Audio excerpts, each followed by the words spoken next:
Yo, what's up, y'all? It's your boy No Name.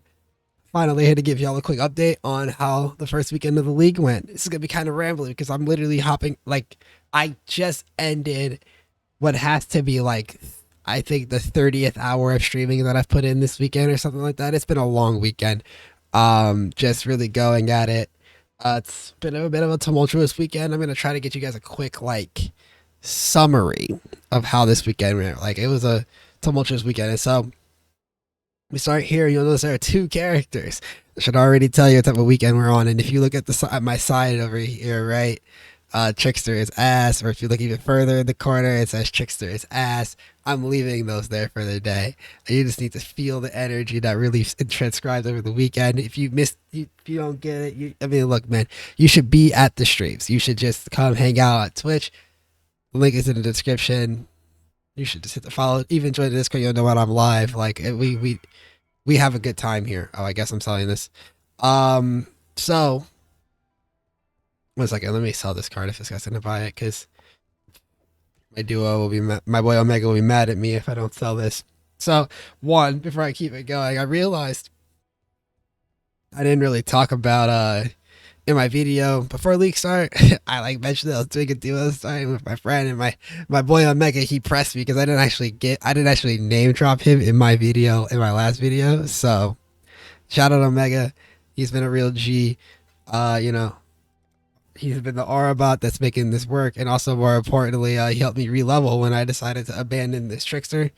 You can see I'm naked because I just determined that Trickster does no damage. There's some things I could have done a little bit better in terms of gearing and like terms of tree and stuff, but I was just utterly disappointed with how little damage this ascendancy actually did. Like, I didn't really know how bad it was, but like, this is a fucking SSF or hardcore only class right here. You do like no damage. Like, I didn't really realize because Armor Creamo hard carried and then having a support hard carried for quite a while. Then we got to like Black Star and Infinite Hunger. And like that was like that was the moment when you realize that like you can't be a trickster. Because when we switched to Inquiz, which is what my other character is, right? We realized this what is it? Saturday? Yeah. Saturday. Saturday before I had to like a couple hours before I had to raid, we were trying to do bosses and it just wasn't working. So we said fuck it, and we started leveling. I just went and leveled this in quiz instead.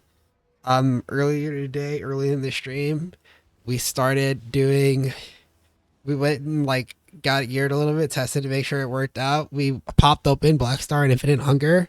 We insta cycled Black Star, and Infinite Hunger barely lived to do the first swamp and died immediately after. Like, it was night and day. From there, we are 106 out of 115 with 2 stones. We're going, honestly being kind of inefficient about it because we're having a lot of fun with the process. For as fun for as efficiency driven as I am as a player and how much I actually do study money making strategies in this game, um, when I'm playing with friends, I tend to not do the most efficient thing at all times because, like, realistically, what should have been happening is we should have been long done with this. We should have just turned all of our currency into fucking maps. Like, buy maps, buy map resources, buy guardians, when I get all the witness taken care of immediately. But so I think I'm 106. I think he's like 101. And so the plan is going to be finish up a couple things on mine. We're not actually going to finish my whole atlas because it's going to be a little too pricey and too time consuming. We're going to get Phoenix, Eradicator, and Hunt and Alhazmin witnessed. Run those invitations, get the points. Probably that should give us enough for a Maven for sure because we've already run 2 10 ways as well. And then once we run all of that, we're going to have a Maven. We're going to get the Maven stone and we're going to switch atlases.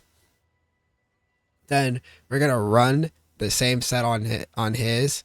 We're going to get him Form Twisted Elder Slayers. Just like the quick, easy 3 that also just benefit what we're doing normally. And once we hit all 3 of those, then we should have another Maven 1 to try for another Progenesis or to sell.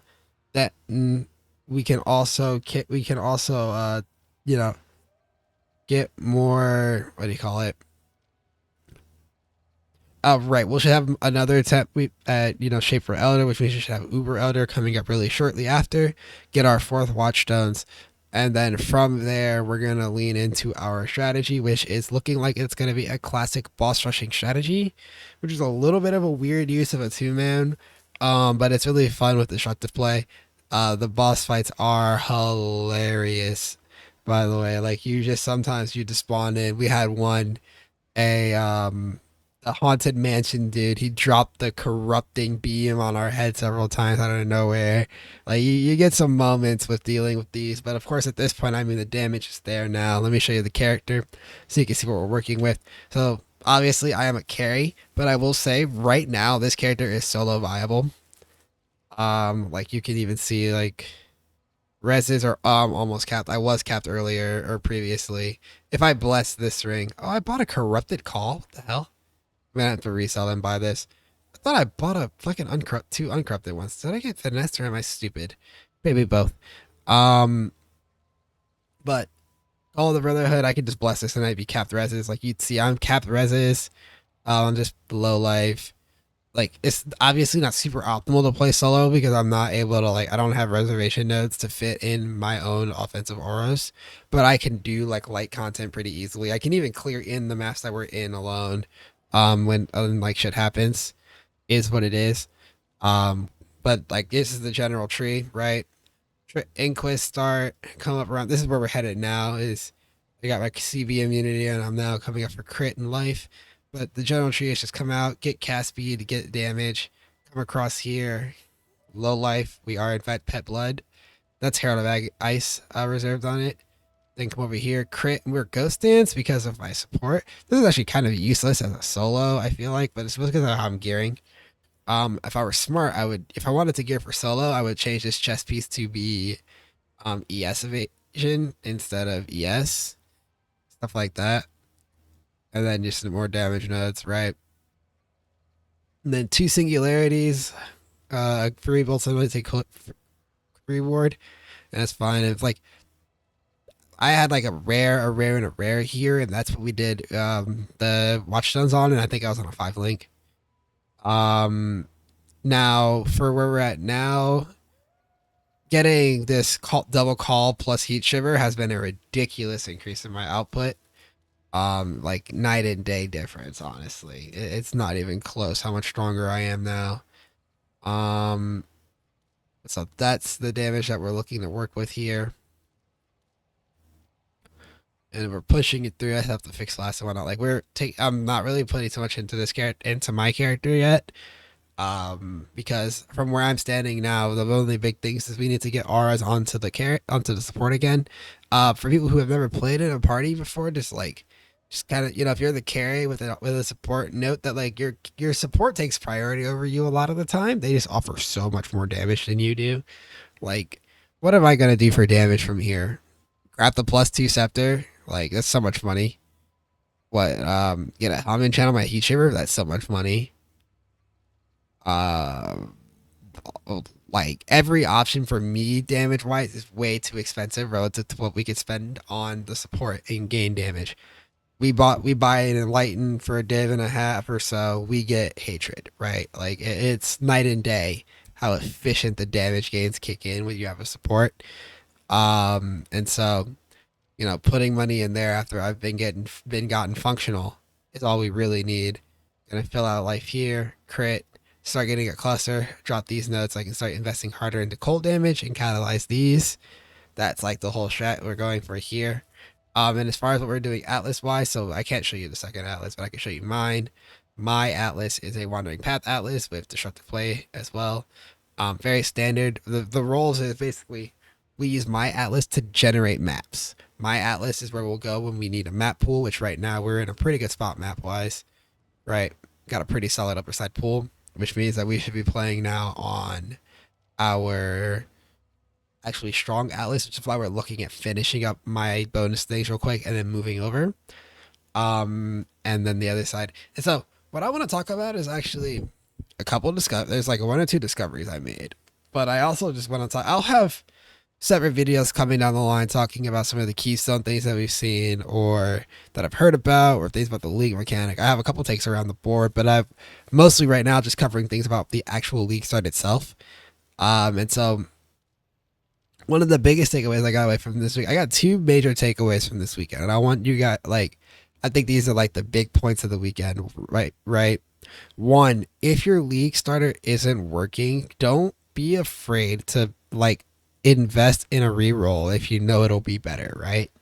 Like there's like a lot of advice when I was a newer player to PoE that talks about re-rolling being the worst thing you could ever do. And like it's got some truth to it, but it's a lot more nuanced than that, right? Like it's not that re-rolling it's bad. It's that re-rolling aimlessly is bad. You don't re-roll into something completely different, right? Like my carry is still the same. On Trickster, I was playing Spark. On Inquis, I'm playing Spark. I literally took the gear from the Inquis and put it on the Trickster, and it worked, right? Or like if I wanted to play a slightly different skill, all I'd really have to have done was change Singularity for better weapons and level some gems, right? Like it's really about setting yourself up to succeed within the reroll. And that's what makes a good reroll. Because in the position that we were in, wasting another 12 hours like trying to beat our head against the wall would have either caused one or both of us to quit the league, or we would have just wasted a lot of time and money that wasn't necessary when the solution was a couple hours leveling a new character, and voila, this beautiful level 88 Inquisitor which is born, right? Like Slash played 19 hours. Like this character's fairly fresh and is already like boom, ready to go. Right? So there's no reason not to just re-roll when you can tell that it's like a significant increase. And the second is, and this is something that's more like a call out on myself for not actually doing this, which is don't be afraid to spend more money on like progressing through the game. I feel like we would have been done by now today if I had, say, a couple hours ago. So, like, you know, this is currently being recorded around midnight. If I say like around 8, when I went for food, if I just came back and bought a ton of our Guardians and whatnot, which is what I'm going to do in the morning. I'm just going to buy a bunch of Guardians and get ready to push through the witnesses right after. Just really cut, like, invest the currency we have because we have a lot of money. Like for div, almost a div in raw chaos. Not to mention, I just sold a sucker of the sinless, like you saw that here. We have pieces like these other spike gloves. I have a 6 link chilling. More pieces that make money. We have a +1 endurance charge ring. Like we have all sorts of things in the like that make us money that we could just break open a couple div, turn that into progress, and immediately get to jump in on the what actually will make us money. Go from not stop tripping over 3 div when we're trying to make 3 div an hour. That's what I always used. But somebody once told me a couple of weeks, like a couple of weeks ago, tripping over a couple div when you're looking to make that back in an hour worth of play after you're done is ridiculous. Um, and so those are like the two big things that I really have taken away so far from this league start. But like as like lesson points, because I just think like, you know, there's always lessons to be learned in how things go. And outside of that, I mean, hey, it's been a hell of a fucking league start though, I'll tell you that much. Like this has been a great weekend. I shout out to y'all for turning up to the stream, honestly. It's been one of my best weekends ever. In the past in the 6 months that I've been doing this stuff. And so, like, a huge thanks to you guys for being there. Really, like, keeping it, like, you know, making it even more lively than it already was going to be, just because me and Megan in the same room is already going to be a great fucking time. But you guys did great. You guys were making it fucking awesome.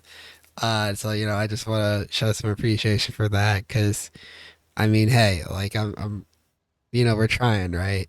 So I always just appreciate the love. And I'm gonna get out of here before I get to rambling on about some other stuff. Just know this has been a hell of a leak start. It's been kind of wild. And I have some observation about some other stuff coming up. There is. Oh, you know what? Before I get out of here, I have one cautionary thing. Something that I wasn't aware. So talking about destructive play, like the core of my strategy originally. There's like two things that are worth noting. Three of them technically. One is that for what is it? The one major one to note is that the additional bosses do not give progress towards the Maven-witness counter. Like I still need 10 maps to get to a 10 way. But what this does do is it makes nodes like Remnants of the Past or what is it? Conquered Conquerors, the Sextants, these here, these small passes, right? Things that make map bosses better, and then there's also every map boss has that's witnessed by Maven has a chance to drop awakened gems. Like there's a lot of potential here for a lot of currency making, and so far we've already seen some good results as a result of this. And I just want to remind you guys, bosses are like actually drop a good amount of loot themselves. It's pretty good. Um, the part two of this is that unfortunately it does not work well with Metamorph, which so we are banning that in our actual strategy. But the Metamorphs do not count the summoned bosses when determining who gets what or gets organs. So you don't get organs on the additional bosses and therefore have like 2 to like 8 bosses in a map. And so that sums up like the big initial discoveries we had here with the tree. I just want to talk about that a little bit. Otherwise, yeah. Thank you for watching. It's been a hell of a weekend. Stay tuned for the next one. Come check out the stream. Catch y'all later.